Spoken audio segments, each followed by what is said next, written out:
talk about the global water crisis on the water planet, the blue planet. In fact, the fact that 2.2 billion people do not have guaranteed access to safe drinking water justifies characterizing the situation of this global water crisis. However, I'm conscious that the reference to water, the water planet, could be controversial, given the argument that most of the water in the world is not fresh water, but salt water. I must state categorically that with the exception of the populations of semi-arid regions severely affected by climate change, the vast majority of these 2.2 billion people are not properly thirsty people without water in their living environment, but more properly impoverished people living next to polluted rivers, lakes, or aquifers. This is why I insist the roots of this global water crisis lie at the confluence of two major structural flaws in our development model. The first one is the flaw of inequity and poverty under the validity of deeply immoral and unsupportive socioeconomic systems.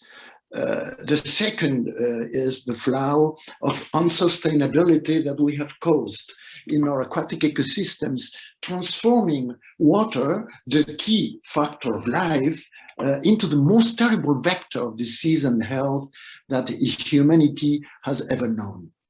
That is why I insist that it will be very difficult to achieve access to safe drinking water for the most impoverished if we do not make serious progress in restoring the good condition and good health of the rivers and aquifers in which those 2.2 billion people, impoverished people, have to supply.